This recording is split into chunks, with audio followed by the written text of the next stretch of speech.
Ang nakaraan, isang araw, marahil sa sobrang pagkainip niya sa bahay, nagsuggest siyang maghanap ng trabaho. Dahil wala pa namang opening sa kumpanya ko, pinayagan ko na rin lang siya. At ang inaplayan niyang trabaho ay security guard. At dahil sa tangkad at matipunong katawan niya, tinanggap kagad siya at pinag-report sa trabaho kinabukasan lang. Isang malaking bangko sa Makati ang kanyang assignment. Masayang masaya siya dahil kahit papaano raw, may sweldo na siyang matatanggap na talagang pinaghirapan niya. Ang hindi niya lang alam, malungkot ako kasi nakikita ko ang unti-unting paglayo niya sa akin. At hindi nga ako nagkamali. Simula nung makapagtrabaho siya, dumami na ang mga nagtetext sa kanya. Nakikipagkaibigan, babae, lalaki, baklang kasama sa trabaho, o mga empleyado ng bangko kung saan siya naka-assign. Kung minsan din, may mga gabing hindi siya umuwi. Magte-text na lang yan at sasabihin sa akin na may special training daw sila. Kung minsan naman, absent ang mga ka-reliever guard niya. Siyempre malungkot ako nun. Isang gabi, mag-aalas 10 na at wala pa rin si Rodel. Dapat kasi nasa bahay na siya kapag alas 9. Pero wala pa ring Rodel na dumadating at wala ding text galing sa kanya. Maya-maya'y nag-ring yung landline. Pero hindi pala si Rodel ang nasa kabilang linya. Isang babae ang boses.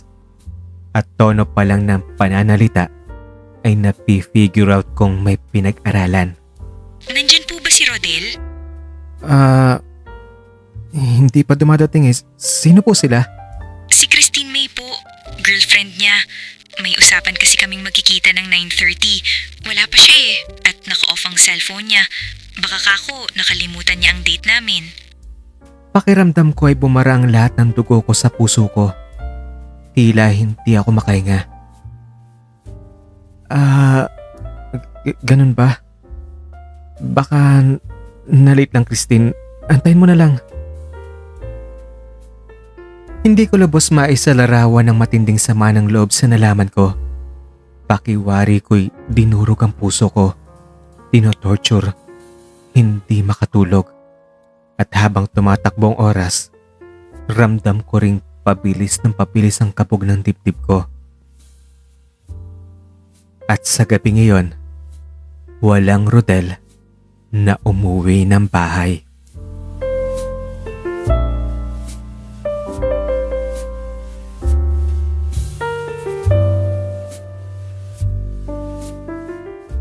Ang pagpapatuloy. Maaga ako nagising kinabukasan. Naidlip lang ako ng sandali at kagad hinanap si Rodel sa tabi ko. Pero wala pa rin siya roon. Kahit kulang sa tulog, bumangon ako. Naganda ng almusal, naligo at umalis patungong opisina. Alas 9 na ng gabi nung makauwi ako. Nandun na si Rodel at naghahanda na rin pala ng hapunan. Kain tayo. Alok niya kagad sa akin pagkapasok ko pa lamang ng bahay. Napansin ko naman sa mga mata niya ang pagka-guilty. Inirapan ko lang siya. Hindi pinansin ang inihain niyang pagkain at dumiretsyong nagpalit ng damit at nahiga sa kama. Hindi ko siya pinansin hanggang sa makatulog ako at kinabukasan ay umalis ng bahay papunta ulit ng trabaho. Hindi ko na rin tinikman o tinignan man lang ang inihanda niyang agahan. Feeling ko ay guilty siya sa inasta niya na hindi makatingin ng diretso sa akin. Nung nasa trabaho na ako, nag-text siya pero nangumusta lang. Alas 8 na ng gabi nang makauwi ako ng bahay. Nauna rin pala siyang dumating at nakapaghanda na ng pagkain. At muli, hindi ko pa rin pinansin ang pagkain niya. Sinadya kong kumain na sa labas bago pa makauwi. Pakiramdam ko kasi ay dapat hindi na ako umasa pa sa mga pag-aalagang ginagawa niya dahil naisiksik ko na sa isipan ko na malapit na niya akong iwan. Dumiretso ako sa kwarto. Nagbihis, naligo at nahiga na tila wala akong ibang taong kasama. Maya-maya pa'y sumunod na rin siya at nahiga na rin. Pinakiramdaman ko lang siya. Ang sabi ko na lang sa sarili ko ay hindi na ako dapat maunang magsalita pa. Tumagilit akong patalikod sa kanya. Halos 1 oras kami sa ganong sitwasyon hanggang sa... Derek, sa totoo lang, hindi ko alam kung paano manghihingi ng patawad sa'yo. Kahit may sinabi siyang ganon, hindi pa rin ako umimik. Patawarin mo ako, Derek. Mahal ko si Christine May. Pero, mahal din kita. Sa pagkakarinig kong iyon sa sinabi niya, hindi ko na napigilan pa ang bumulyaw. Sinungaling! Mahal mo siya? Tapos mahal mo din ako? Ano ka? Dalawa ba ang puso mo? Dalawa ba yung ano mo? Tapos tag-isa kami, ganon? Magpakatotoo ka naman, Rodel. Huwag mo kaming gawing tanga. Totoo yun, Derek. Mahal din kita. At di ko kayang mawala ka sa buhay ko. Nek-nek mo? Paano ko maniniwala sa'yo? Ngayon pa nga lang niloko mo na ako. Bakit hindi mo sinabing may babae ka na pala? Di ba yan ang pinangako mo sa akin? Na kung darating ang bagay na yun, sasabihin mo sa akin. Dahil ayaw ko masaktan ka, Derek. Maniwala ka naman sa akin. Sinungaling. Ano bang pwede kong gawin para maniwala ka sa akin? Wala. Wala ka na magagawa pa. Ang bulyaw ko sa kanya, sabay tayo at nagtungo sa lagay ng mga damit. Dali-daling nagbihis at tinumpok ang pintuan. Kung gaano ako kabilis nagbihis ay siya ding bilis ng pagharang niya sa akin sa may pintuan. Teka, saan ka pupunta? Ang tanong niya, nakatayo sa harap ko at tanging puting boxer shorts lang ang takip ng katawan. Wala ka na dun. Padaanin mo nga ako, Rodel. Hindi.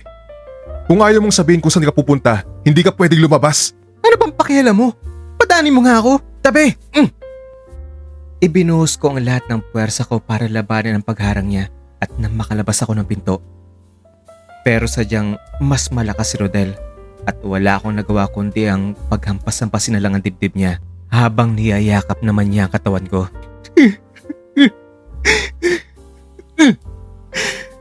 Ang sakit-sakit ng ginawa mo sa akin, Rodel. Ang sakit. Alam ko, Derek. Alam ko yun. Ang sabi niya, habang patuloy niya akong niyayakap ng sobrang higpit, sinusuyo, marahang hinahalik-halikan ng buhok. Ang muka, ang noo. Animoy sumasayaw kami ng walang tugtog. Unti-unti namang napawi ang galit ko. Hinila niya ako pabalik sa kama. Nahiga uli kami. Niyakap niya ako. Derek, di ba ikaw na rin ang nagtanong sa akin kung ano ang pangarap ko? At sinagot naman kita na gusto ko magkaroon ng pamilya, ng anak. Hindi ako nagsisinungaling sa'yo. Hindi ako umimik. Nanumbalik sa isipan ang mga sinabi ko ngayon sa kanya. At ang sabi mo pa nga, di ba? Na nandyan ka lang para sa akin. Na handang tumulong at gumabay sa akin para makamit ko ang mga pangarap ko. Bakit parang nagbago na bang ang mga yun? Nagbago na bang sinabi mo ngayon? Totoo naman yan, Rodel. Sinabi ko nga mga yan sa'yo. Pero napakasakit pala. Di ba sinabi ko rin sa'yo na huwag na natin gawin pa na may love sa isa't isa sa ganitong relasyon? Di ba ang gusto ko lang ay maging kaibigan mo, kapartner dito sa bahay at wala nang mas malalim pa dun.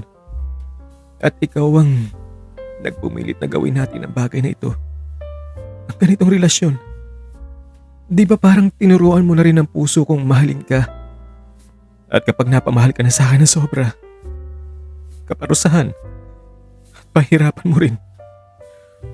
Parang napakasadista mo naman yata sa part na yun. Di mo ba inisip na paulit-ulit ko lang naranasan ng ganito? Alam mo yun. Tapos ngayon eto, mararanasan ko na naman ang tindi na sakit ng iwan ng taong mahal ko. Dahil sa'yo. Hindi ako nagsisisi sa nangyari sa atin, Derek. Dahil mahal naman talaga kita eh. At hindi kita iiwan. Hindi mo ako iiwan. Paano naman ang girlfriend mo? Sa totoo lang, Derek, hindi ko alam. Hindi ko talaga alam. Mahal mo ba talaga siya? Oo, mahal ko siya. Pakiramdam ko ay sinaksak na maraming beses ang puso ko sa sagot niya ngayon. Itatanong ko pa sana kung sino ang mas matimbang sa aming dalawa ng girlfriend niya. Pero natakot ako na baka mas lalong masaktan kung ang sagot niya ay hindi ko magustuhan. Ano nang gagawin mo ngayon? Bahala na, Derek. Bahala na. Iyon ang unang pag-uusap namin tungkol sa naging babae niya. Masakit at bagamat sinabi niyang hindi niya ako iiwan, hindi ako naniniwala at pumasa pa. Kinabukasan naman, napag-isipan kong kausapin ang kaibigan kong hanapan ako ng isang houseboy. Ayoko na kasing maging dependent pa kay Rodel sa mga gawaing bahay. At pag-aanda na rin siguro kung sakaling sa bandang huli ay aalis na siya at iiwan ako. Kung nagkataon man yun ay may kasama pa rin ako. At hindi naman ako nahirapan dahil sa nagkataon din ang pamangkin ng kaibigan kong iyon ay kadarating lang din pala galing probinsya at nag-aanap din ng trabaho. Marvin din ang pangalan, 20 years old at nakapagtapos lang ng high school. Bagamat sa itsura ay tatalunin niya si Rodel pero sa tangkad, ganda ng forma ng katawan at apil ay hindi naman ito padadaig. At kahit nasunog ang balat sa trabahong mahirap sa Maynila, malakas din ang apil ni Marvin. At ang pinakagusto ko sa kanya ay ang kanyang pagkamagalang at masunurin. Alas 8 ng gabi nung dumating kami sa bahay. Wala pa si Rodel kaya inikot ko na lang si Marvin sa apartment habang binibigyan ko ng instruction at sa mga assignments niya. Nga pala may kasama ko rito, Marvin. Si Rodel. Doon kami natutulog sa master's bedroom at ikaw naman sa kabilang kwarto. Ganun po ba? Kapatid niyo po ba siya? Hindi. Kamag-anak po. Boyfriend ko yan, Marvin. Ganun po ba? Oo. At saka pwede ba? Huwag mo na akong pinupo. Derek na lang. Parang nagulat ka yata sa sinabi ko. Ngayon ka lang ba nakarinig na mag-boyfriend na nagsasama sa isang kwarto? Hindi naman po. Ay, sorry. Derek pala. Hindi ko kasi akalain eh. Ako siya. Pero kung maaari personal na bagay na namin ni Rodel yan. Unless ako mag-open up sa'yo sa mga bagay-bagay. Hindi nakasama sa trabaho mo ang alamin ng buhay namin at magpakachismoso. Mapagkakatiwala naman kita, di ba? Mapagkakatiwalaan mo ako, Derek. 100%. Wala akong problema sa ganun. Kumain ka na ba? Tapos na po. Okay, sige. Umiinom ka ba? Umiinom din po. Okay, so doon tayo sa terasa. At kinuha ko ang isang bote ng gin, baso at ice at dinala sa terrace. Medyo tumatalab na ang alcohol sa katawan namin nung dumating naman si Rodel. Laking gulat niya nung makita niya kami ni Marvin na nagiinuman sa terrace. May ibang lalaki na pala dito sa bahay. Wala man lang ako kalam-alam. Rodel, si Marvin pala. Pamangkin na kaibigan ko. Siya ang magiging houseboy natin. Ganun ba? Wala man lang akong prior notice. Rodel pare. Baling naman niya kay Marvin, sabay abot ng kamay. Matigas ang boses na tila may pagbabanta. Ipinapahiwatig na siya ang hari ng bahay na yon. At doon nagsimula ang naiibang setup namin. Nasabi ko tuloy sa sariling, tama lang sigurong ginawa ko na yun. May iba naman siya eh. Dapat niya lang maramdaman din ang naramdaman ko. At pakiramdam ko ay may epekto ring dulot ang pagpasok ni Marvin sa eksena. Maaga nang umuwi si Rodel at halos hindi na nag-sleep over sa labas. May isang beses pa ngang narinig kong sinabihan niya si Marvin. Pare, kung nagtatrabaho ako dito sa bahay, lalo na kapag nandito kami, huwag yung nakadisplay ang katawan mo. Huwag kang laging nakahubad. Paano naman kasi itong si Marvin mahilig maghubad ng pangitaas na damit at naka-shorts lang? Palibasa, hayop sa forma ang katawan at wala namang ibang makakakita. Pero alam mo naman yung bakla ako eh. Para kasing inaakit niya ako. Pero ewan ko, baka madumi lang talaga ang utak ko. Kaya nung marinig kong pinagsabihan ni Rodel si Marvin, lihim na lang ako natatawa.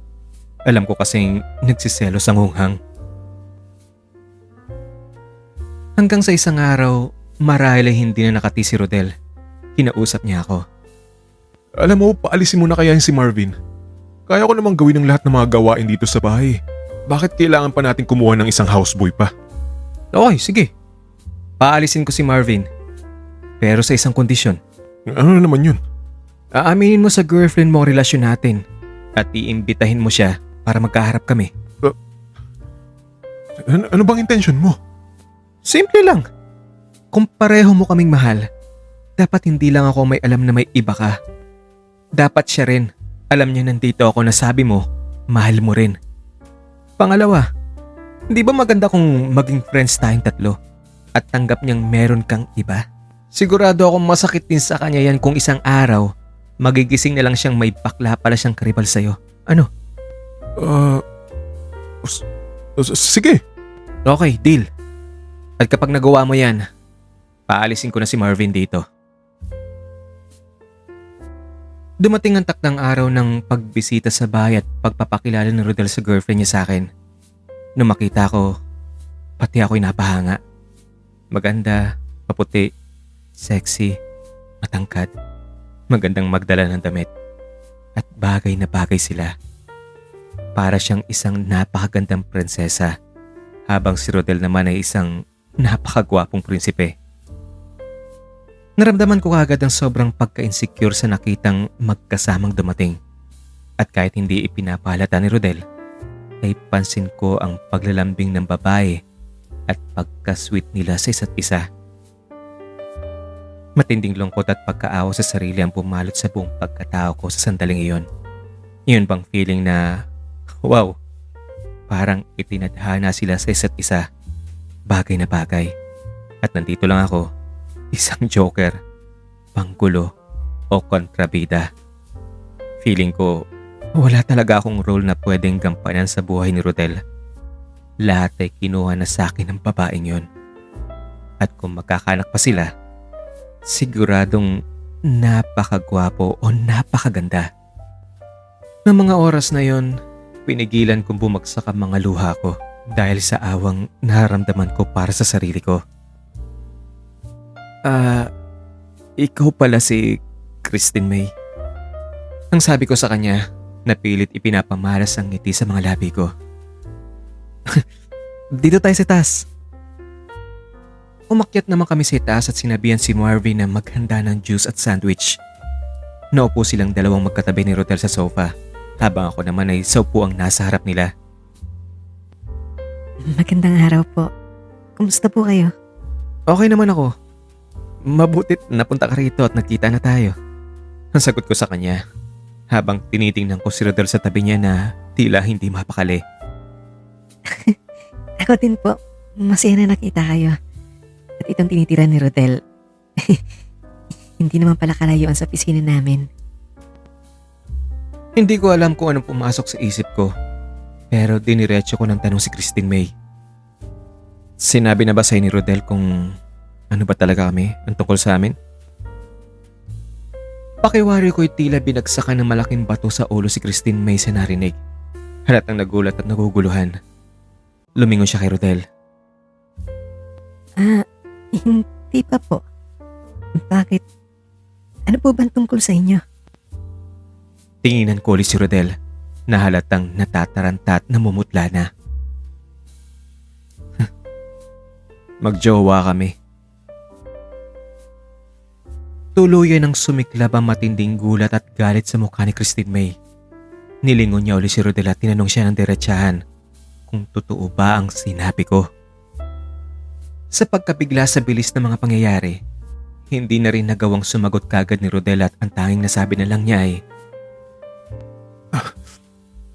May, magpapaliwanag ako.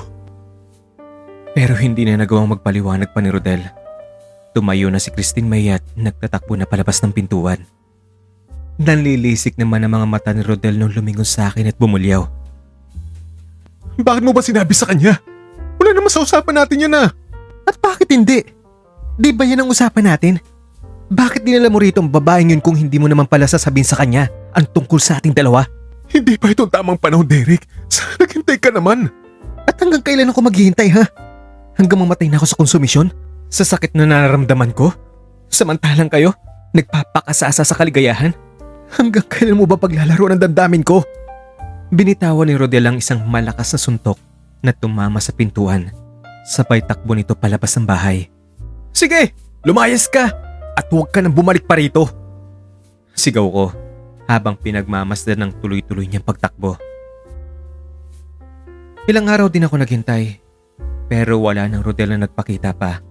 Walang text, walang tawag, walang contact. Wala, as in wala. Sobrang sakit at ang sumisiksik sa isip ko ay ang magkasama sila ng babae niya. Nagpapakasasa sa kaligayahan. Pinagtatawanan ako. Kinukutya, nilalait, sinasaksak sa likod. Matindi ang hinanakit ko. Hindi ako makatulog, hindi makakain. Nawala ng gana sa lahat ng bagay. Animoy mababaliw ako. Ang lahat ng sakit na naranasan ko sa unang mga karelasyon ay muling bumabalik. Hindi na ba talaga ako tatantanan ng kamalasan na to? Ganito na ba talaga ang papel ko habang buhay? At siyang buhay na to talaga. Isang gabi, naisipan kong ayain si Marvin na mag-inuman. Tapos na kaming maghapunan noon at as usual, sa terrace ko siya dinala. Nung una, inom lang kami ng inom. Nagpapakiramdaman.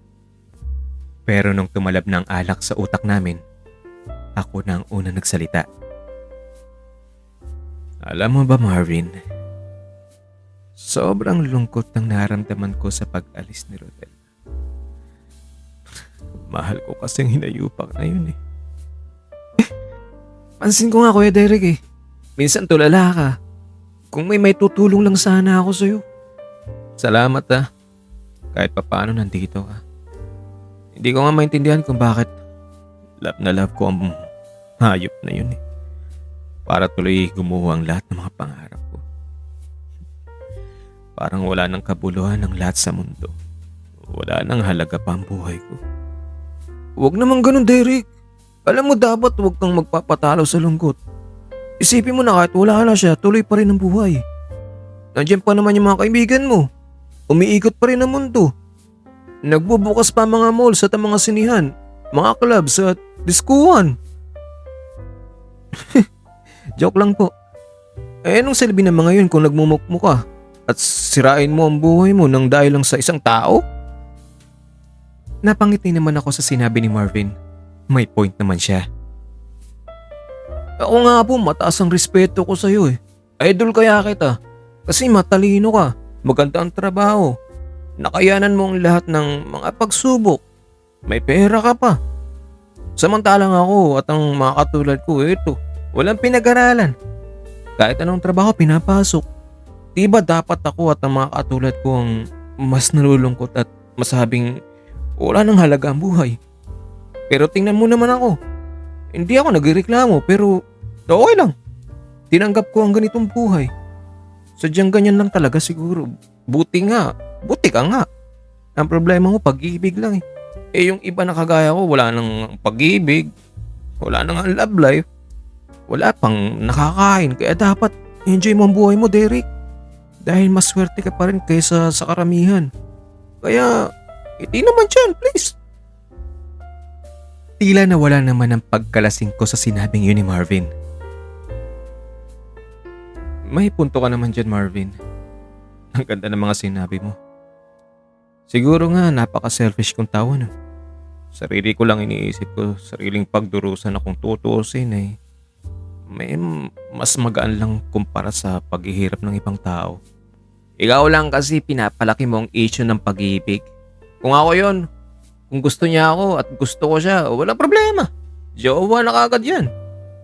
Kung gusto naman niya ako at alanganin ako sa kanya pero pwede na ang 1K, sasabihin ko sa kanya na, sige, labas tayo, gala tayo.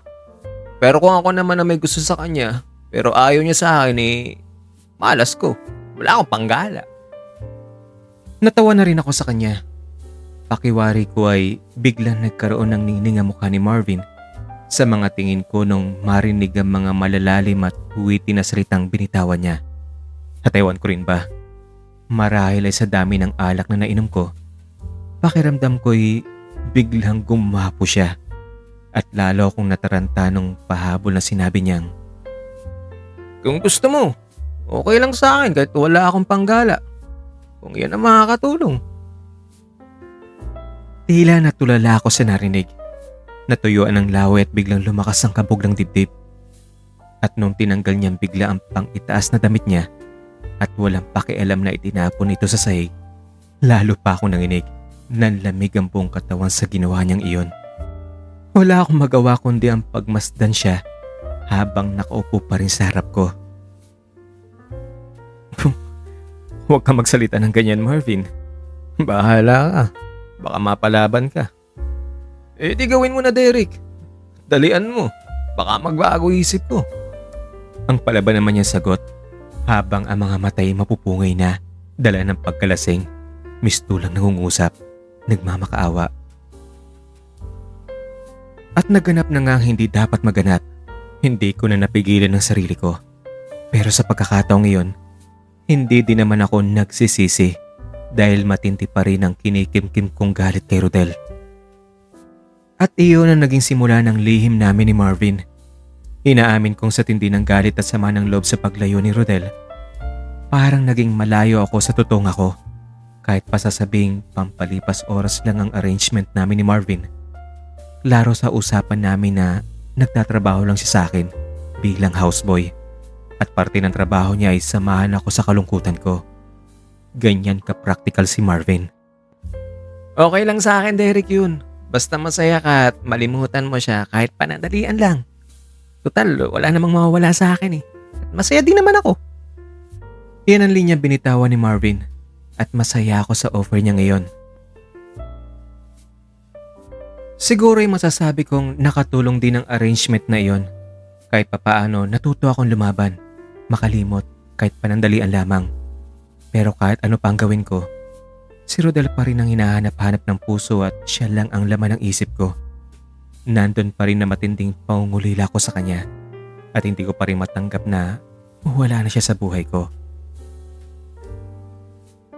Mag-iisang buwan na simula nung umalis si Rodel, naisipan kong humingi ng professional counseling at ang sabi sa akin ng counselor ay, Si Rodel ay matindi ang pinagdaan ng karanasan sa buhay. Hindi naranasan ng pagmamahal ng mga magulang.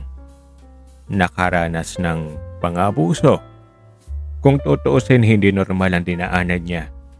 He passed through stages of identity crisis, confusion, self-pity, loss of self-respect, feeling of rejection. Nung mag-cross ang landas niyo, noon niya naramdaman ang pagmamahal ng isang kapatid o tatay. Mahal na mahal ka niya sa klaseng pagmamahal na ito. Pero ang pagmamahal mo sa kanya ay romantic. Dahil sa mahal ka ni Rodel, gusto niyang i-compensate ang pagmamahal mo by meeting you halfway. Subconscious lang ito but physically, na i-translate niya ito sa pamamagitan ng pagpapaubaya. Remember, Rodel has experienced a serious psychological crisis. Maaring nagustuhan na rin niya ang naganap sa inyo, but that is because of his confusion. But remember, lalaki si Rodel at ang desire niya ay nakatutok lang sa babae. Expect mo na ma-attract at magmamahal pa rin siya ng babae. But this does not mean that he loves you less. It is only that iba ang need niya na na-feel mo. At iba din ang need niya na na-feel ng babae. It's like ikaw ang air conditioner sa kwarto niya at ang babae naman ay ang TV. Walang point of comparison sa dalawa. They coexist. Maaring masaya si Rodel ngayon sa piling ng babae. But believe me, kung totoo ang pagmamahal niya sa iyo, babalik din siya para makita, makausap, at makapiling ka. Hindi ko lubos maintindihan ng nararamdaman sa narinig.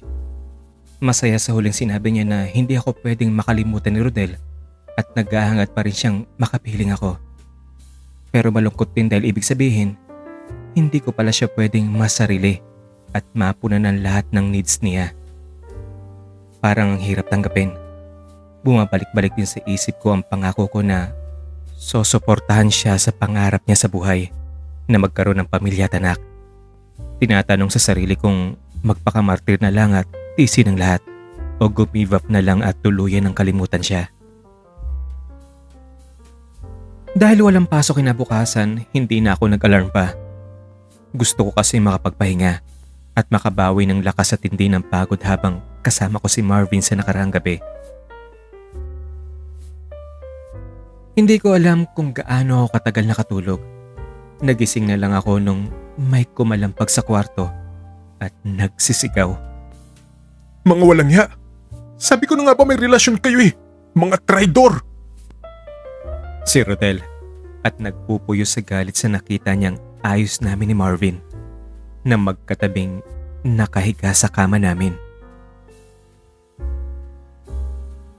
Nagwala si Rodel. Galit na sinugod si Marvin na nakahiga pa sa kama at kagigising lang. Pinaulanan ito ng suntok. Pinilit ni Marvin na tumayo at manlaban. Nagpampuno ang dalawa. Sa kalituhan, pumagitna ako at hinirap si Rodel. Hinarang ang mga suntok niya. Tumabi ka dyan, Derek. Papatayin ko ang lalaki yan. Hindi. Ako na lang patayin mo, Rodel. Sanay ka na masaktan ako eh. Sige, patayin mo ako. Patayin mo na ako. Tila nahimasmasan naman si Rodel sa pagsigaw ko ngayon at ang tanging nagawa niya yung yakapin ako. Ano ba tong ginagawa mo sa akin, Derek? Tigilan mo na to, please. Bakit? Pagkatapos mong lumayas at magsama kayo ng babaeng yun, gusto mo magmukmuk ako at magpakamartir dito na naghihintay sa'yo kung kailan ka babalik, ganun ba? Ha? Derek naman. Hindi na, Rodel. Gusto mo dun ka na lang sa babae mo? Sige, dun ka sa kanya. Pabayaan mo ako at wala na tayong pakialamanan sa isa't isa. Mahal kita, Derek. Mahal? Talaga? Puwisit na pagmamahal yan? Mahal mo ako? Tapos mahal mo din yung babae mo? Ano yan? Buy one take one, ganon? Kaya nga bumalik ako dito para sa'yo eh. Dahil mahal kita, Derek. Kung bumalik ka man dito, tapos sasabihin mong kayo pa rin ng babaeng yun, ayoko na, pagod na ako. Sawa na ako sa kakaintindi sa inyo. Sa'yo! Ni hindi mo nga magawang sabihin sa kanya ang relasyon natin? Hindi mo kayang panindigan ang relasyon natin sa kanya. Kaya, sa kanya ka na lang. Sobra-sobra ng paghihirap ko kaya tigilan mo na ako. Di ko kaya kung wala ka sa piling ko, Derek. Mahal kita. Mahal na mahal kita. Sinungaling. Yan ang totoo. Kung totoo nga yung sinasabi mo, sabihin mo sa akin ngayon na, hiwalay na kayo ng babaeng yun. Hindi na nakaimik si Rodel at pansin ko sa mukha niya ang matinding kalungkutan. Ano? Ba't di ka makasagot? Dahil sa mahal mo siya, di ba? Mas mahal mo siya kaysa sa akin. Buntis si May, Derek. At ako ang ama na tinadala niya. Pakiwari ko'y biglang nag-blackout ang paligid at gumuho ang mundo. Tumalikod ako sa kanya at naupo na lang sa gilid ng kama. Nakayuko. Pahid-pahid na mga kamay ko ang biglang bugso ng mga luha ko. Naramdaman kong iyon na ang luluyang pagguho ng mga pangarap ko na siya namang simula ng katuparan ng mga pangarap ni Rodel. Hinayaan ko na lang sarili kong pakawalan ng matinding kirot na naramdaman sa puso at pinilit na lawakan ng pangunawa at pag-intindi sa kalagayan niya. Kung ganun, mas kailangan ka niya, Rodel. Ang mahinahong sabi ko, nanatili pa rin ako nakaupo sa kama, nakatalikod sa kanya. At pagkabigkas ko sa salitang iyon, halos huminto naman ang paghinga ko, dulot ng matinding kalungkutang nadarama, habang ang mga luhay walang patid ang pagdaloy sa mga mata ko. Naramdaman kong lumapit siya sa akin, umupo sa may likuran at niyakap ako. Hindi, Derek. Dito lang ako sa'yo. Sa'yo ako sasama. Ikaw ang pinipili ko. Hindi, Rodel. Ito na ang katuparan ng mga pangarap mo, di ba? Nandiyan ang babaeng magpapaligaya sa'yo. Ang makapagbibigay sa'yo ng mga anak na pinapangarap mo. Ang magbubuo ng pagkatao mo. Kaya sige, nabalikan mo na siya. Matitis ko ang lahat para sa kaligayahan mo. Sanay na ako. Hindi. Hindi ko kayang mawala ka sa piling ko, Derek. Hindi kita kayang mawala. Parang gusto kong bumigay sa pagkakarinig sa sinabi niya. Napakasarap pakinggan. Parang lulutang ako sa langit. Pero pinilit ko pa rin magmatigas. Ayoko na, Rodel.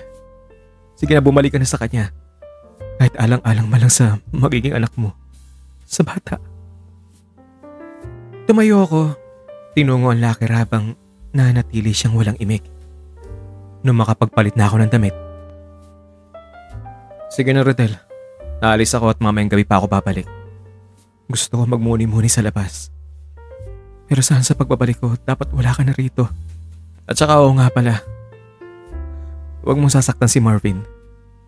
Wala kaming relasyon at nangyari sa amin ay hindi niya kagustuhan. Kaya huwag mo na siyang idamay, please. Sabay talikod ko at walang lingon na tinungo ko ang pintuan. Sa totoo lang, hindi ko alam kung saan pupunta sa araw na yon. Kaya tinawagan ko ang isang kaibigan at napagdesisyonan namin na magpunta sa isang resort na malapit lang at doon mag-relax at mag-enjoy. Sinabi ko rin sa kanya mga hinaing ko. Hindi kaya may iba siyang motibo kung kaya bumalik siya? Kagaya naman ng ano. Pera. Di ba sabi mo nga na magkakaanak na siya? So kailangan niya na maraming datong. Hindi naman ganyan si Rodel. Kahit nung nagsasama pa kami, hindi naman ang iingi yan ng pera kung walang kailangang pagkagamitan. At kung mangihingi man yan, ibabalik pa niya ng sukli. Eh malay mo naman, baka sinusulsulan ng babae. Yan naman ang hindi maaari. Sobra-sobra nang ipanuloko nila sa akin kung mangyayari yun.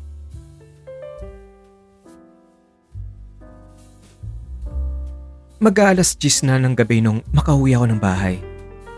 Ine-expect ko na wala na si Rodel at si Marvin na ang magbubukas ng pinto.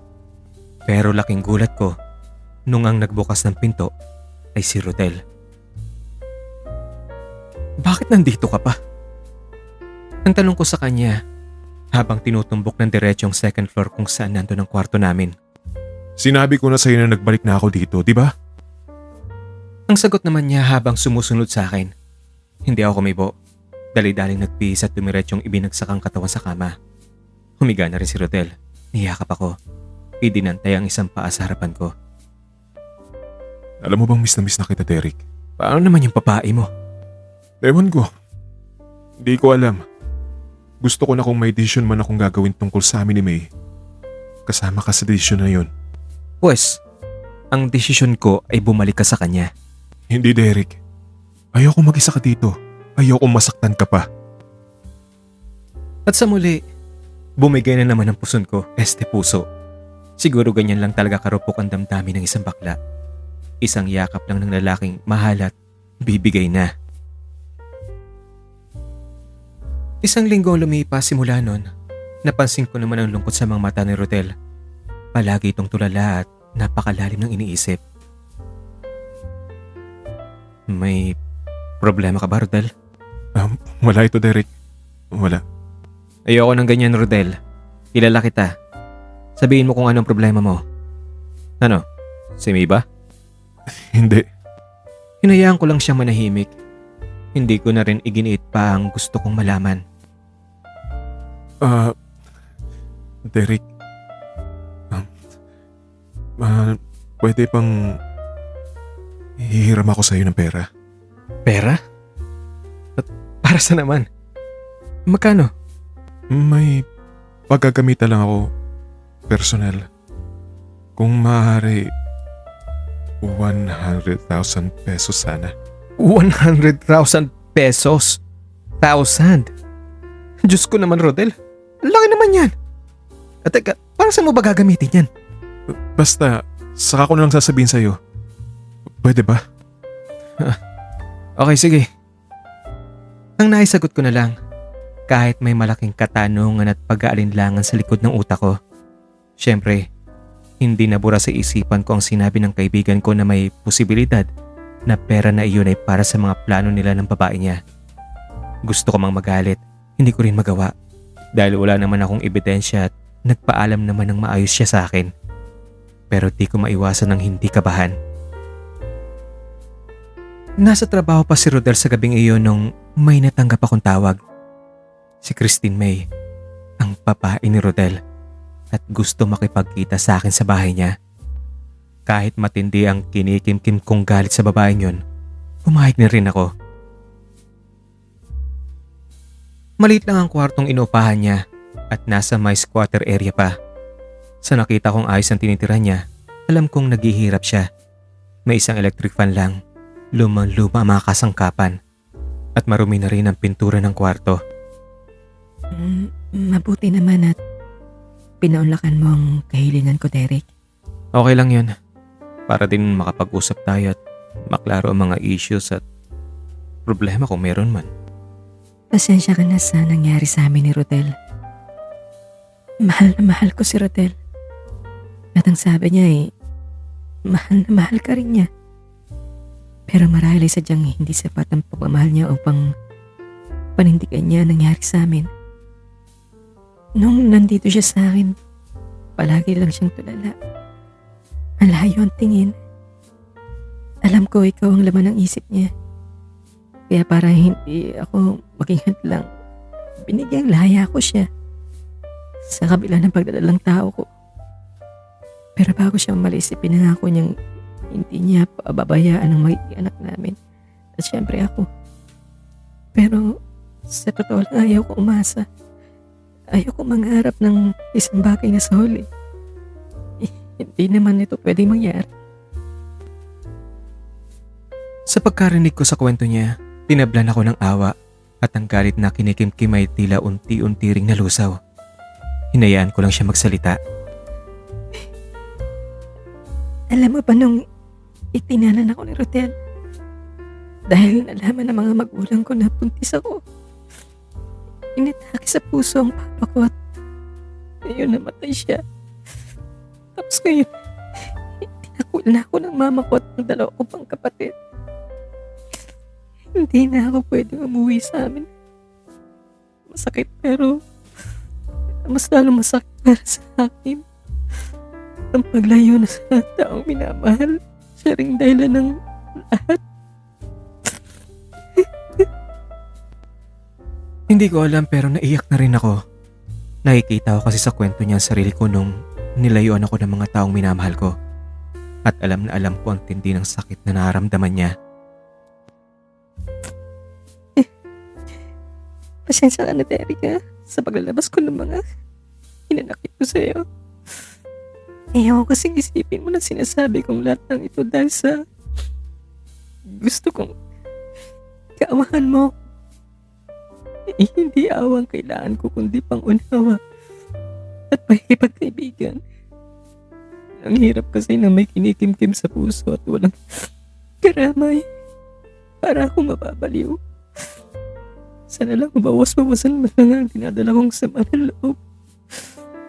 Ayaw kong kimkimin ang galit. Sana Derek maging magkaibigan na lang tayo. Pinakawalan ko na si Rodel. Masakit pero alam ko, matatanggap ko rin ito. Kaya huwag ka na magalit sa akin, please. Namalayan ko na lang ang sariling niyakap siya at pareho na kaming umiiyak. May sasabihin pa ako sa'yo, Derek. Isang lihim to na hindi ko sinabi kay Rodel.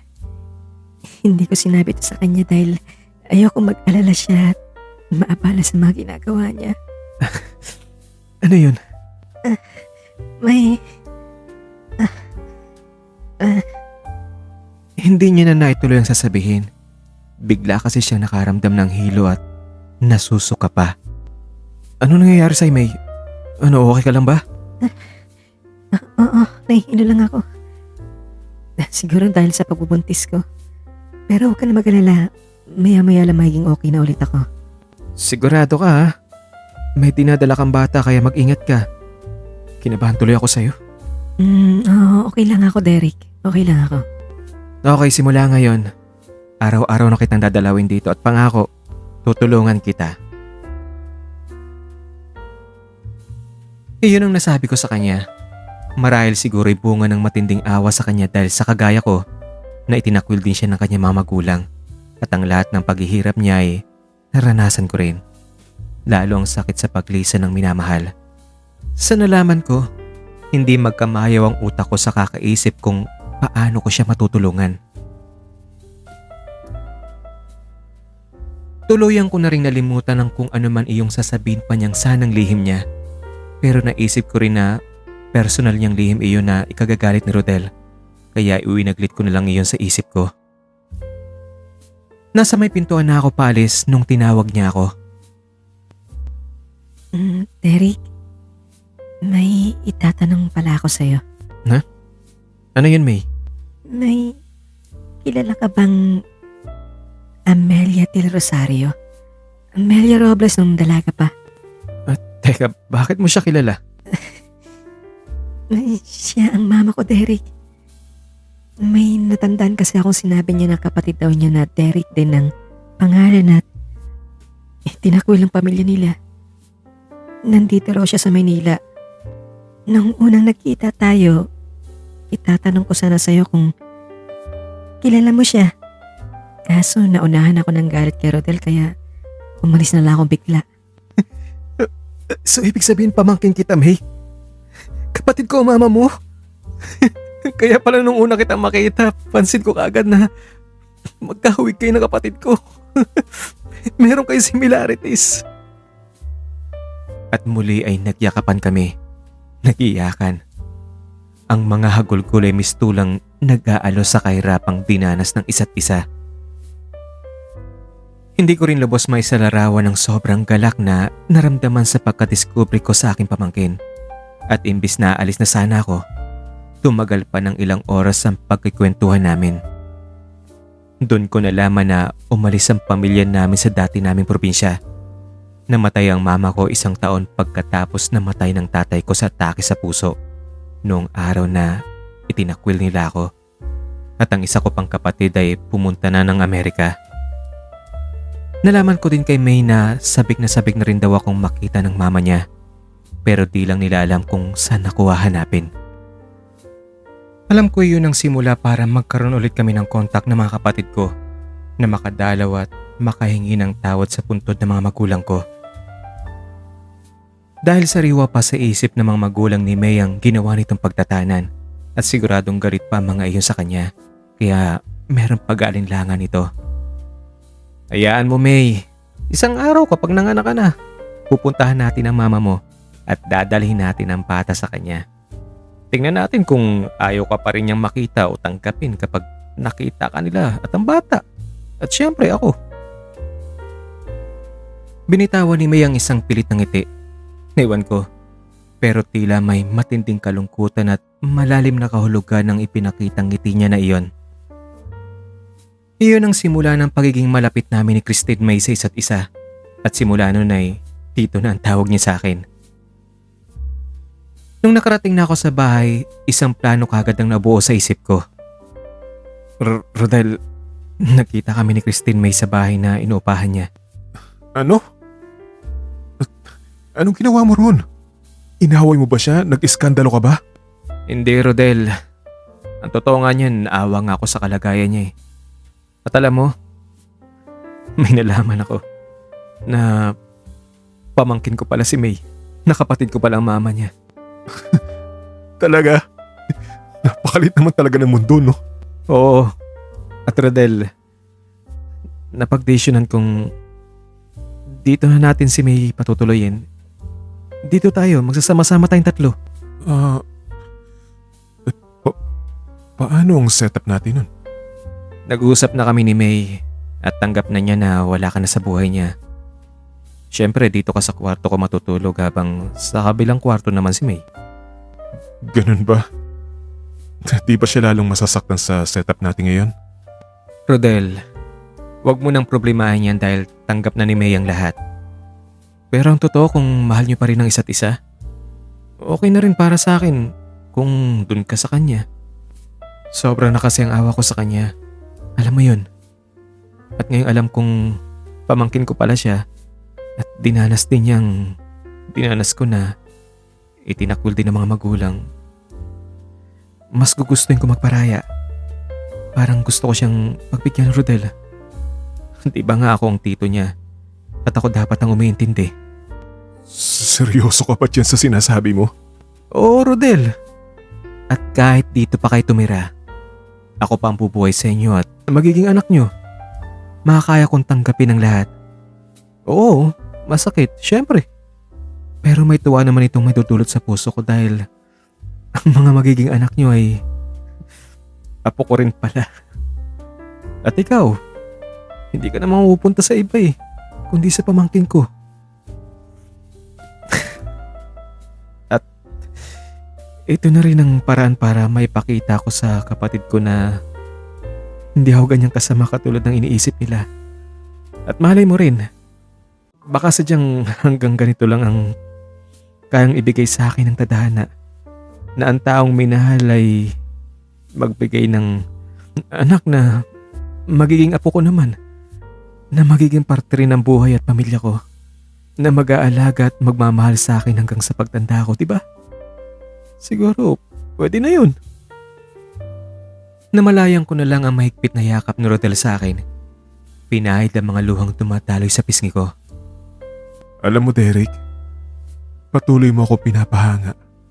Napakalawak ng pangunawa mo. Napakalaki ng puso mo.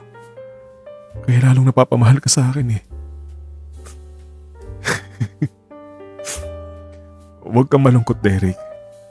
Kung iyan ang desisyon mo, okay lang sa akin. At ipinapangako ko, dito pa rin ako sa tabi mo. Dito pa rin ako tatabi sa'yo. Kinupkop nga namin si May. Sa kabilang kwarto siya matutulog sa dating kwarto ni Marvin. Si Marvin naman ay pinagawan ko ng malit na kwarto malapit sa garage. Magandang setup namin.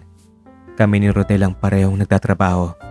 Si Christine May ay sa bahay lang, habang si Marvin naman ang gumagawa sa mga gawaing bahay at nagbabantay na rin kay Christine May. Sa pagsasama naming tatlo, lalo ko pang nakilala si Christine May. Mabait siya, masipag, masayahin, maalalahanin, at nagkakasundo kami sa maraming bagay. Pakiwari ko ay perpekto ng lahat, at kagaya ng pangako ni Rodel, sa akin nga siya tumatabi sa pagtulog. Kaya napakasaya ko, at sa tingin ko naman ay masaya na rin si Christine May. Pero may napansin si Marvin kay Christine May. Silang dalawa lang kasi ang naiiwan sa bahay kapag nasa trabaho kami ni Rodel. Isang gabi nung nasa bahay kaming lahat, sinabi ni Marvin ang napansin niya. Nasa living room kaming lahat ng gabi ngayon. May, pasensya ka na. Sasabihin ko na sa kanila yung napapansin ko sa'yo. Pambungat na salita ni Marvin sa amin habang tinitingnan niya si May. Ayaw kasi ni May na sasabihin ko to sa inyo Dugtong ni Marvin. Tiningnan ko naman si May. Hindi to halos makatingin sa amin. Sige na Marvin, sabihin mo na ano yon. Ganito kasi yun, Derek. Ilang beses na kasing bigla na lang natutumba si May. Nahihilo tapos sumasakit ang ulo. Totoo ba yun, May? Hindi. Totoo. Dala lang ito ng siguro na pagbubuntis ko. Alam mo na, first timer. Kaya, ayun. Yun ang mga nararamdaman ko. Hindi. Ipapadoktor ka namin, okay?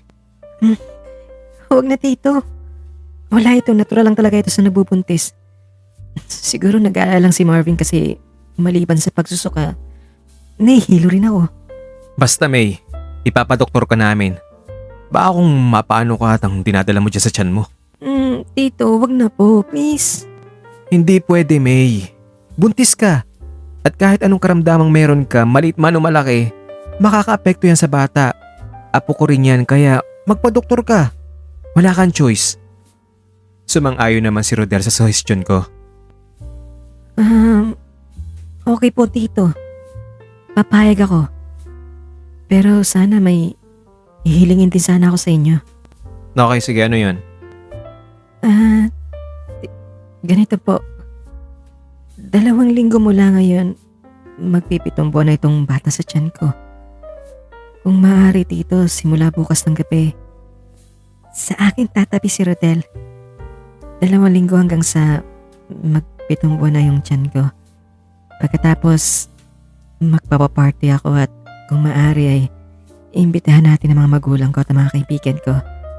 Pagkatapos ng party, saka pa lang ako magpapadoktor. Nagkatinginan kami ni Rodel. Hindi kaagad ako nakasagot. Lalo ako naguluhan sa request ni May.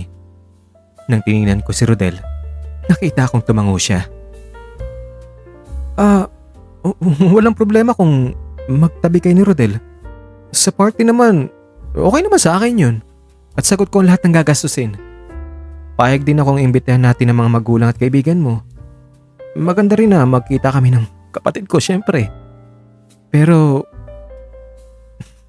may pagdadalawang isip ako tungkol sa pagpapadoktor mo na pagkatapos pa ng party mo, di ba parang matagal yun? Huwag ka mag-alala, Tito.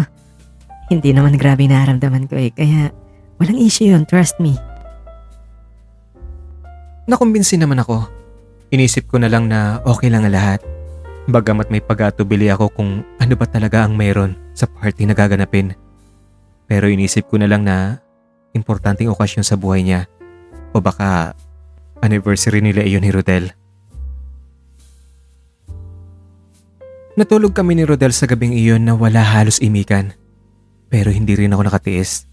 Tumagilid ako paharap sa kanya. Idinantay ko ang isang hita ko sa harap niya. At ang kamay ko naman ay nasa ibabaw ng hubad niyang dibdib. Ramdam na ramdam ko ang pintig ng puso niya. Ano bang okasyon at kailangan niya magpa-party? Birthday niya pa? O baka naman anniversary niyo? Hindi mo lang sinasabi sa akin. Hindi ah. Sa totoo lang nahilito na ako pero okay, sige. Kung yun ang gusto niya, pagbibigyan ko siya. Kaya bukas sa kanya ka natatabi.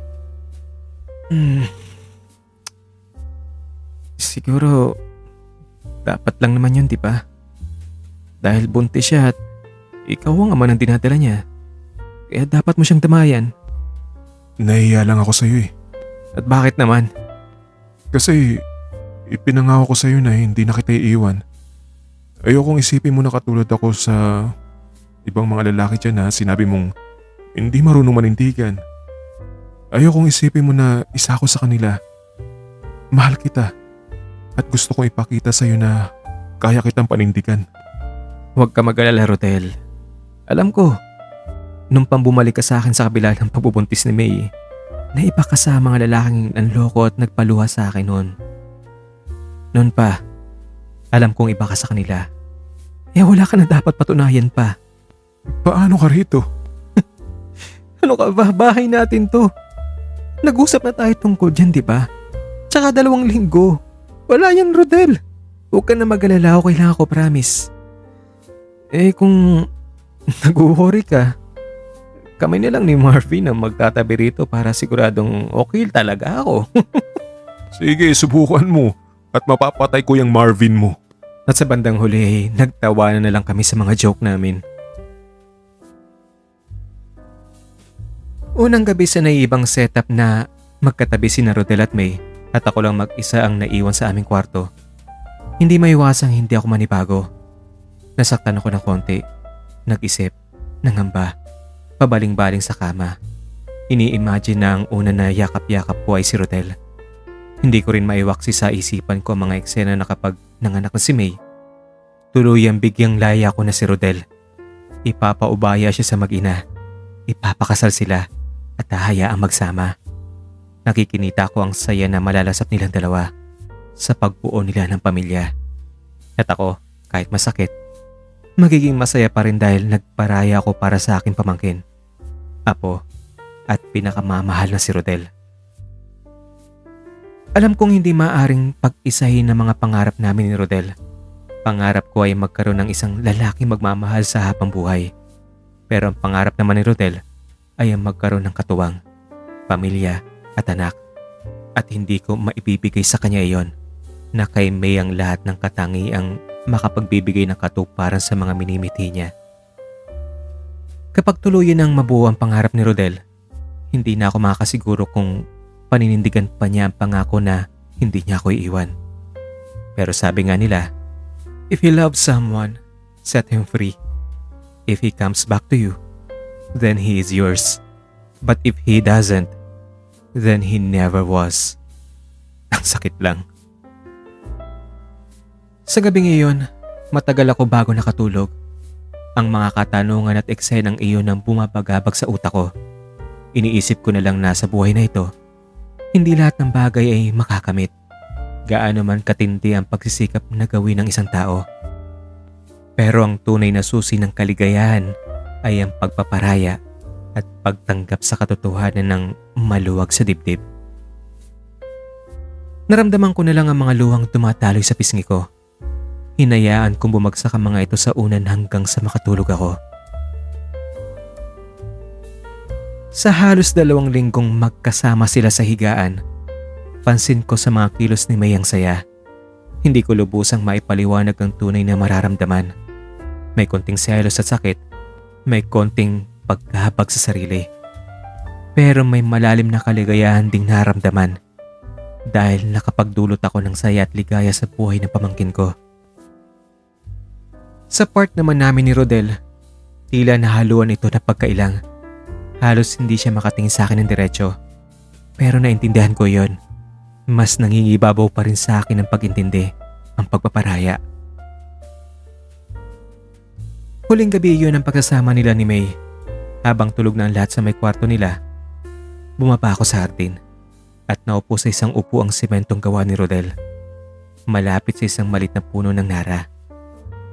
Naalala ko pa ang pagtanim ko sa punong iyon. Habang hinuhukay ko ang lupa, hindi ko na malayan na nasa likod ko pala si Rodel. Kaya nang binulaga niya ako, gulat na gulat talaga ako at napasigaw pa ako. Sa inis ko sa ginawa niya, hinabol ko siya at binato ng lupa. At nung maabutan ko siya, nagpambuno kami hanggang sa magpagulong-gulong kami sa damuhan. Sobrang saya na naramdaman ko sa tagpong iyon. Pagkatapos ng harutan, pinalikan namin ang hindi ko pa natatapos na paghukay. Ano bang ginagawa mo dito? Bakit ka ba nagtatanim nito sa ganitong oras talaga ng gabi? Para sa atin to, Rodel. Ang sagot ko na lang sa kanya. At ikwinento ko sa kanya na nakasanayan ko ng gawin ng ganon kapag nagkakaroon ng relasyon. Na ang puno ng kahoy na iyon ay ang magiging saksi sa patago naming relasyon. Naaalagaan ko ito at habang tumatagal ang relasyon at lumalaki ang puno, ito ang pinupuntahan ko kapag hindi ko siya makikita at mamimiss ko. Okay kapag kailangan kong mag-unload ng sama ng loob.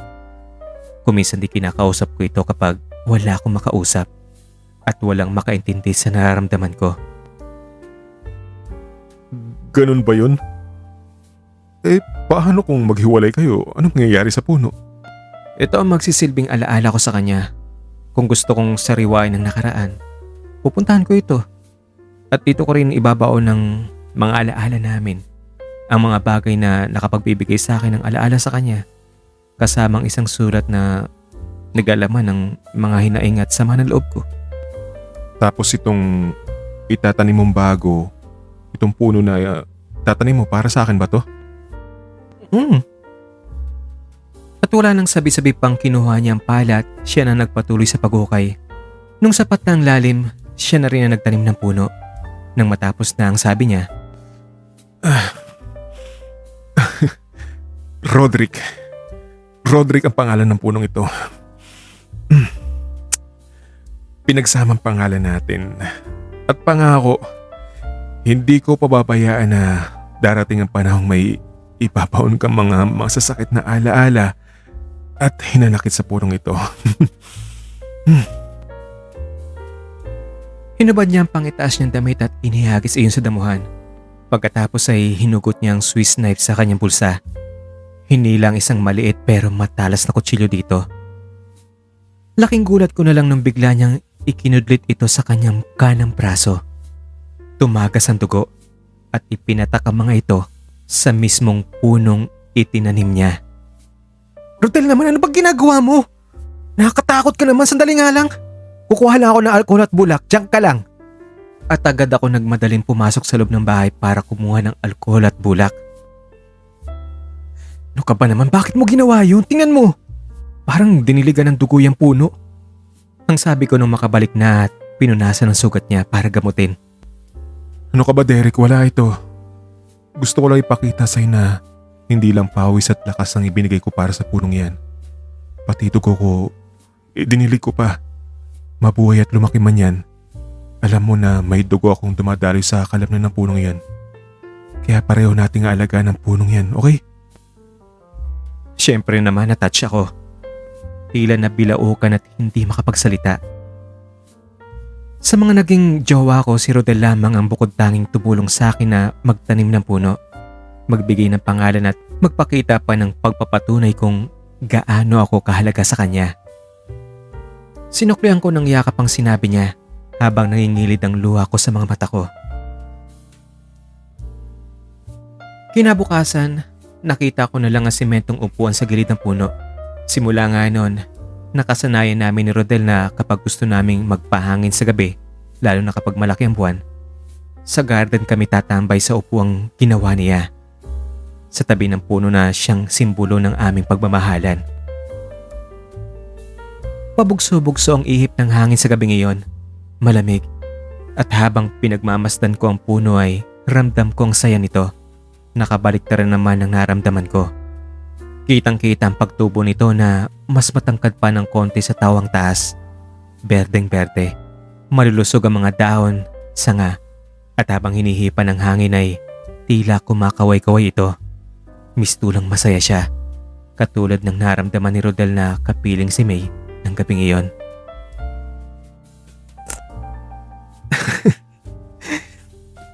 Bukas, sa akin na naman siya tatabi pero alam mo ba, Roderick? Ramdam ko nababagay silang dalawa.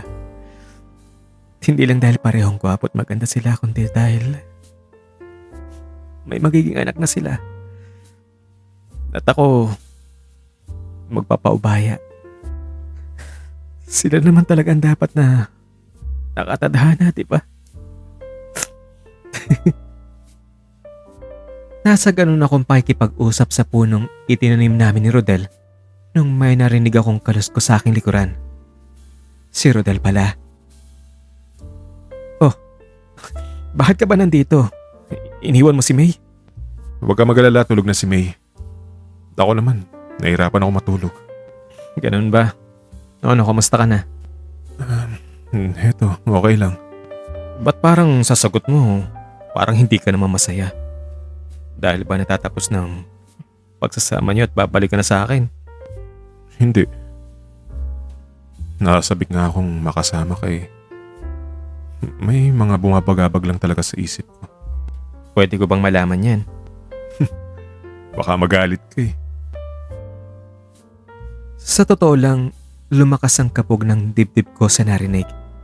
Nag-isip na may hindi maganda siyang sasabihin. Okay. Hindi ako magagalit, promise. Ano ba yun? Kasi... Derek, mas kailangan ni May ngayon ng pangunawa. Ang pag-aaruga. Oo naman. Alam ko naman yun. At buntis siya at kailangan niyang mag-ingat.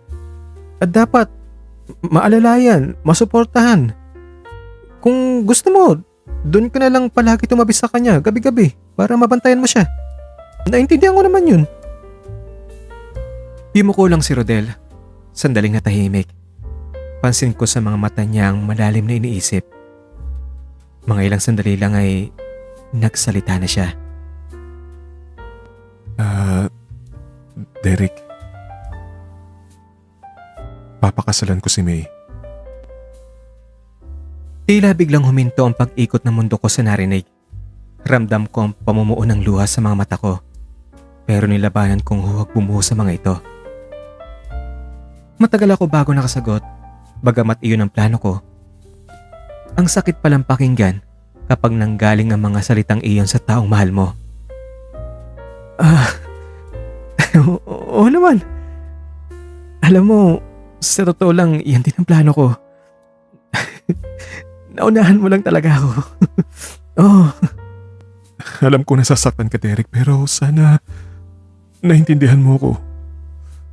May mas malalim na dahilan kung bakit bigla akong napagdesisyonan nito. Naiintindihan naman talaga kita eh. Kailangan ng legal naman ng anak ni May, di ba? Kaya okay lang yun. At least, si May, pamangkin ko rin yun. At apo ko ang magiging anak niyo. Kaya, masaya ako para sa inyo. Hindi yun ang dahilan, Derek. Basta mahirap ipaliwanag eh. Basta, Rodel, naintindihan ko. Hindi mo kailangan magpaliwanag. Okay? hindi mo naintindihan. Okay, fine. Kung ano man ang reason mo, sige lang, magpakasal kayo. Wala akong problema, tanggap ko yun. Tanggap na tanggap ko. Hindi na kumibo pa si Rodel. Ewan ko kung anong ibig niyang sabihin na hindi ko naintindihan na rason. Pero iwinaglit ko na lang sa isipan ko yon. Ang alam ko, bagay sila. Sila nakatadhana at may anak sila. Natapos ang 2 linggong pagsasama nila. Naghanda kagad kami para sa party na hiniling ni May. Nagpa-catering sa pagkain. Nag-hire ng events coordinator para sa program at mga decoration. In-invite din namin ang lahat ng mga dating kasamahan ni May sa trabaho at mga kaibigan. At ang pinaka-importanting inaasahan naming panauhin ay ang pinakamalapit na tao sa buhay niya. Ang mama niya, na kapatid ko. Pinuntahan ko siya sa ibinigay ni May na address. Hindi naman ako nahirapang hanapin siya. Nung magkaharap kami, hindi maiwasang hindi mag-iyakan. Maglabas ng mga saloobin.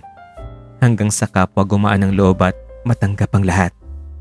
At pagkatapos ay nagyakapan, ipinadama ang kasabikan sa isa't isa na matagal na rin namin kinikimkim sa aming mga puso.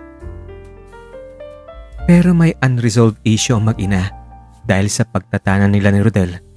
Namatay ang ama ni May at nahirapan pa rin tanggapin ito ng kapatid ko. Lalo na sa mismong araw ding iyon ay nandun si Rodel na siyang kinasusuklaman at dahilan ng pagkamatay ng papa ni May. Bagamat inaasam ni May na makadalo siya, wala rin ako nagawa nung makapagdesisyon ng kapatid ko na hindi siya dadalo. Nalungkot si May nung nalaman ito. At ang matinding kalungkutan ngayon ay hindi na itago sa mukha niya. Dumating ang takdang araw ng party. Maayos ang lahat ng preparations. May mga bulaklak, may mga balloons, mga palamuti. Tila may nagbe-birthday party o ikakasal. Dumating din ang lahat ng mga bisita, mga malalapit na kaibigan na may mga 40 katao. Pero maliban sa nanay ni May, si Rodel at May ang nagsilbing hosts, habang ako at si Marvin ay low profile lamang. Nasa likod, nagsusupervise, nagko-coordinate sa mga nagluluto, tumutulong sa pagsiserve ng pagkain at may inom. Sinisiguro na ang lahat ng mga bisita ay naasikaso. Siyempre, party ni May yun. Mga bisita niyang nandun at di rin naman may tatatwa na ang iba sa mga kaibigan niya ay alam ang relasyon namin ni Rodel. Kapag tinatanong kung ano ang okasyon, ang sagot na lang namin ay may mahalagang i-announce si May. Sa likod naman ng isip ko, engagement nila at napipintong kasal ang i-announce. Wala talaga akong alam. Wala akong idea. Masaya ang lahat. Nagtatawanan, kwentuhan. Ang iba naman ay nagko-congratulate sa kanila ni Rodel at May na tila ba ang party na iyon ay reception na ng kasal. Sa mga mata ng lahat, bagay na bagay talaga silang magsama at alam ko na sa isip ng mga kaibigan ni May na inaasahan na nilang magpapakasal na ang dalawa. Napakaganda talaga ni May. Kahit medyo pansin na ang paglaki ng tiyan nito. Ang pamumutla at pagpayat dulot na rin siguro ng kakaiba niyang nararamdaman sa pagbubuntis. At si Rodel naman, tila isang prinsipe sa kakisigan. Siyempre may kirot iyon sa puso ko. Pero pilit kong isinisiksik sa isipan ng pagtanggap sa katotohanang wala nang chance pa na magkatuluyan kami. Nasa kalagitnaan ng kasayahan ng mga bisita nung tumayo si May at pinatunog ang baso gamit ang kutsara. Napahinto ang lahat at pigilang hininga. Hinihintay ang pagsasalita niya. Magandang gabi sa inyong lahat at salamat sa inyong pagdalo. Ang bati niyang nakangiti. Pero ewan ko ba, noong mga oras na yun parang may naramdaman akong kakaiba sa ngiti ngayon. Una sa lahat, gusto ko magpasalamat sa Tito Derek ko na siyang kumupkup sa akin at nagbigay ng party na ito para sa akin. Sa lahat din ng mga taong nagmahal sa akin, mga kaibigan, maraming salamat din sa inyo. Sa pamilya ko kahit wala sila rito at hindi makakarating ang mama at mga kapatid ko. Gusto ko rin ipaabot sa kanila ang pasasalamat ko at sana pagpalain sila. At kayong lahat ng mga nagmamahal sa akin. Wala naman talagang espesyal na okasyon kung bakit may salo-salo ngayon. Gusto ko lang magsaya. Gusto ko lang makita ang mga taong mahal ko. At ito ay dahil Hindi na ipagpatuloy kagad ni May ang sasabihin at pansin ko ang mga luhang dumadaloy sa pisngi niya. Pinahid niya ito sa mga palad niya at pilit ng ngumiti.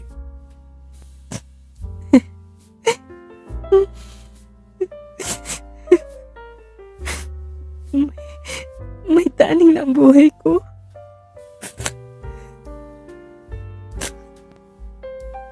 Para namang pinagbagsakan ng langit at lupa ang mga nakakinig na kaibigan ni May. Ang iba hindi makapaniwala, namangha. Dali-dali namang lumapit si Rodel kay May at niyakap ito. Sinuyo. Opo. May malala po akong karamdaman. Brain cancer po. At nasa terminal stage na, kaya wala na po ito lunas. Hindi ko po ipinalam ito kay Tito Derek. At bago lang din po ito nalaman ni Rodel. Ayoko mag-alala sila sa akin at madamay sa problema ko. Pero nitong nakarang araw, napaisip ako na kailangan ko na pong sabihin. Kaya itong party na ito ay gusto ko magsilbing isang despedida para sa aking pag-alis. Kasi alam naman natin doon lahat talaga tayo pupunta, di ba? Mapapansin sa mukha ng mga kaibigan ni May ang matinding pagkagulat at awa. Ang iba ay nagpapahid na ng mga luha. Napansin ko rin tumulo na mga luha ko. Naisip na sa kabila ng naranasang hirap, nanatiling matatag si May at sinarili ang nararamdaman. Siyempre, sobrang hiya ang naramdaman ko sa sarili. Para akong sinampal ng maraming beses. Buntis siya, inagawan ko ng mahal at may matinding karamdaman pa pala. Pero wag po kayong mag-alala dahil tanggap ko ng lahat ng ito.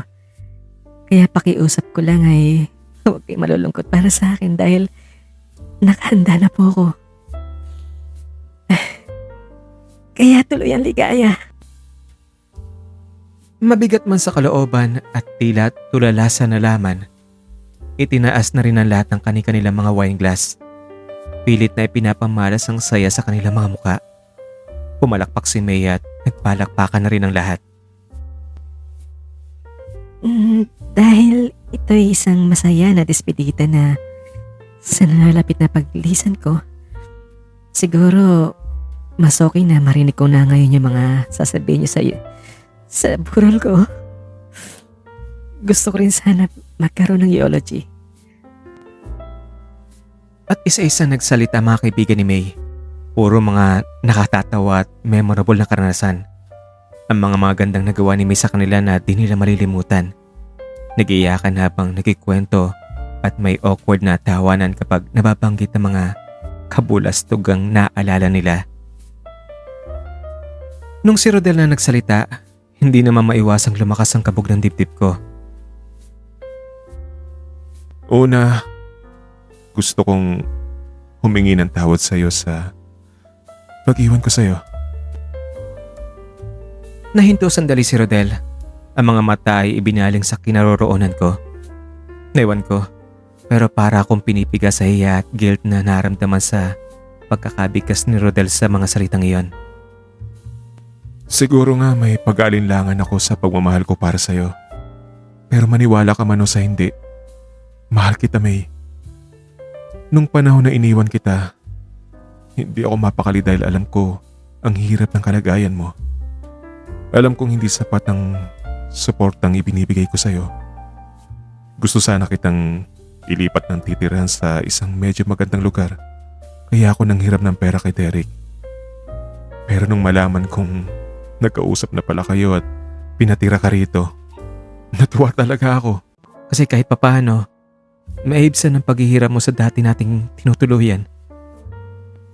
Kaya itinago ko na lang ang pera at itinabi ito para sa isang bagay na kahit papaano ay makapagbibigay sa'yo. Sa atin ang ligaya sa huling sandali ng buhay mo.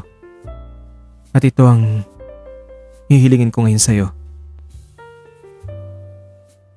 Sobrang natahimik naman ang lahat. Nag-aabang sa susunod na sasabihin ni Rodel. Pakakasalan kita, May.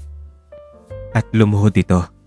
Kinuha ang singsing galing sa kanyang bulsa at iniabot ito kay May. Ang mga mata ay nagmamakaawa.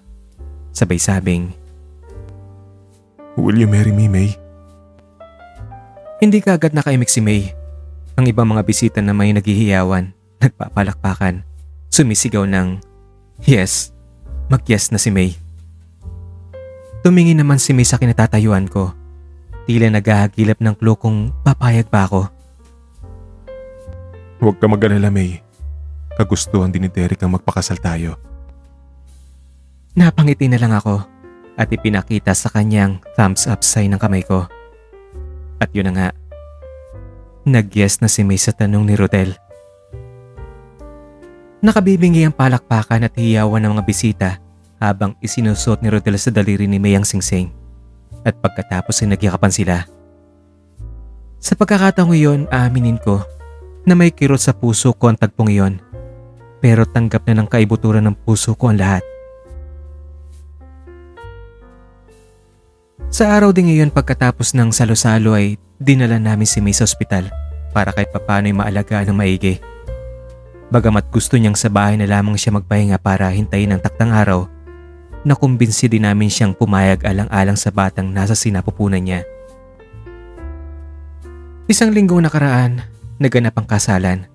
Bagamat nahirapan na sa matinding karamdaman, hiniling pa rin ni May na sa simbahan ganapin ang seremonya. Ako ang naghatid kay May sa altar. Pansin na matinding panghihina ni May nung maglakad na siya papuntang altar. Pero kinaya pa rin niyang tapusin ang buong seremonya. At sa pagkakataong iyon ay dumalo ng mama ni May at ang mga kapatid niya. Nagkapatawaran sila at naibalik ang dati nilang pagkamalapit sa isa't isa. Pagkatapos ng kasal, balik ospital na naman si May. Naghalong emosyon ng lahat pagkatapos ng kasal. Masaya dahil sa wakas, nabuo na ang kanilang pagiging mag-asawa. May legal na amang matatawag ang bata. At malungkot dahil bilang na ang araw ni May. Sa sarili ko, matinding pagkahabag sa pamangkin ko ang nangingibabaw dahil mawawala na siya ng ina. Mahigit 7 buwan na siya ni May nung pinagpasya ng mga doktor na isisarya na siya. Naghihingalo na siya noon at kailangan makuha ng bata para mabuhay ito. Isang batang lalaking malusog at kamukhang kamukha ni Rodel. Inilagay kagad ito sa incubator. Si May naman ay hindi na nagising. Tuluyan na siyang pumanaw. Masakit ang nangyari. Pero oo, aaminin kong pinangarap ko pa ring maangkin si Rodel at masarili. Pero kapag ang ganong kapalit pala ay buhay, hindi lubos maipaliwanag ang sobrang guilt at galit mo sa sarili at matinding pagkaawa sa taong nag-alay ng buhay. At dun ko na-realize na napaka-selfish ko pala. Ang iniisip ko lamang ay pansarili. Hindi ko kinoconsider na sa kabila pala ng aking pagsiselos, galit at insecurity, may tao palang mas matindi pa ang pinagdaraan ng hirap at sakripisyo. Nung inilibing si May, syempre umiyak ako. Umahagulgol dahil nai-imagine ko ang tindi ng hirap ng pinagdaanan niya. Ang pagkamatay ng papa niya sa pagtatana nila ni Rodel. Ang pag-iwan ni Rodel sa kanya dahil sa akin. At ang pagdurusa niya nung tumapo sa kanya ang karamdaman na iyon. Kinagabihan sa bahay, may pinakita naman si Rodel sa akin. Sulat iyon ni May. Dear Tito Derek, Salamat sa lahat ng ipinakita mong kabutihan sa akin. Pag-aaruga at pagkukup mo sa akin. Wala akong kahit na kaunting galit sa'yo. Alam kong mahal na mahal ka ni Rodel at alam kong bago pa man ako ay kayong dalawa na. Pasensya na sa pagdating ko sa buhay ni Rodel. Naging malakit ako sa inyong pagmamahalan. Ang hiling ko lamang sana ay mahalin at alagaan mo si Rodel at ang baby namin katulad ng pag-aalaga mo sa akin. Hindi ko man masilayan ang baby ko. Sana ikaw na ang pupuno sa mga pangailangan niya hanggang sa paglaki niya. At ituring mo siyang sariling anak dito. Mahal na mahal kita dito. Christine May.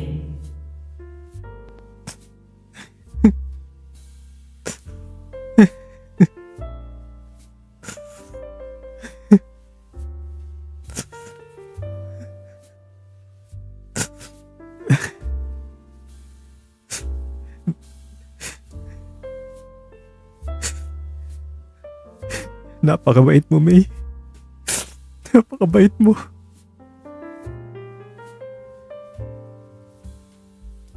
Isang taon na ang lumipas at tuluyan ang natanggap namin ang paglisa ni May. Isang batang lalaki ang iniwan ni May na alaala niya sa amin ni Rodel. Marunong na rin maglakad ito at natuto ng bumigas ng ilang mga salita. Siya ang nagbigay sa amin ng lubos na kaligayahan at nagpatibay pa ng aming pagmamahalan. Nakapasok na si Rodel sa aming kumpanya bilang filing clerk at ako ang boss niya. At dahil nga doon ay kumuha kami ng bagong yaya para sa bata, kapalit ni Marvin. Pinili ni Rodel yung medyo may edad na. Ayaw niyang maulit ang nangyari sa amin ni Marvin. At si Marvin naman, well, ipinasa ko siya sa isa kong kasama sa trabaho na single pa. At atat na atat nang magkaroon ng kapartner sa buhay. At nung inendorso ko na si Marvin sa kanya, ang nasabi na lang niya ay sana'y siya na ang maging Rodel ng buhay niya. Sa susunod na buwan ay ikakasal naman kami ni Rodel sa isang LGBT na simbahan na nasa Makati. Wala itong legal na standing sa Pilipinas sa ngayon. Pero ino-honor ang kasal na ito at ang mga rights ng mga ikinakasal na mga progresibong bansa na mayroong same-sex marriage. Kagaya ng kapag nasa ibang bansa ang partner ay pwede niyang i-petition doon ng partner niya na naiwan sa Pilipinas. Pati benefit sa ibang bansa na iyon ay magiging beneficiary din ng partner. Pero para sa amin, ang kasal na ito ay isang matibay na simbolismo sa wagas na pangako namin sa isa't isa sa aming tapat at dalisay na pagmamahalan. At sa mata ng Diyos, ipinahayag din namin sa kanya na si Rodel ay aking asawa at ako ay sa kanya. At magsasama kami sa habang buhay. For better or for worse. For richer or for poorer. In sickness and in health. Till death do us part. Masasabi kong wala na akong mahihiling pa sa buhay. Nasa akin na ang pinaka-importanting bagay na minimithi ko. Si Rodel. At ang aming mga pangarap. Wakas. Okay, tapos na naman ang isang kwento natin. Isang obra ni Sir Michael Yuha. So bago ko makalimutan, maraming salamat Sir Michael Yuha sa pagtitiwala na maisaboses ko ang mga obra mo na naisulat mo na sa Wattpad. Ayun nga pala guys, kung gusto nyo mabasa yung mga sinulat na ito, yung mga kwento ni Sir Michael Yuha, hanapin nyo lang po siya sa kanyang Wattpad account. Hindi ko lang sure pa. Sir Michael, kung nakikinig ka ngayon, pakicomment na lang po yung pangalan mo sa Wattpad para ma-search nila. At syempre patuloy pa rin yung contest natin na courtesy rin ni Sir Michael Yuha na pipili kami ng magandang comment sa kwento sa first part at dito sa pinaka last part. So ang gagawin po namin, pipili kami ng pinakamagandang comment at mag-reply po ako ng kung ano pong prize na nakuha nyo. Kung first ba, second o third. Abangan nyo lang po yung reply ko. At kung nag-reply po ako sa inyo ng ganun, paki-PM po ako sa Facebook account ko or sa page ko. Ang link po ng mga account na yun ay nasa description box I-tick nyo lang po yun para ma-direct po kayo mismo sa account ko na yun. So, let the game begin. Mag-comment na po kayo ng pinakamagandang comment nyo. Babasahin ko po yan sa susunod na upload. Yung mga comment nyo kahit po ano yan. Basta yung 3 po mababasa ko o yung 3 mapipili po namin. Abangan nyo lang po yung comment na yun. So hanggang dito na lang po muna. Kita-kits tayo sa susunod na kwento. Bye-bye!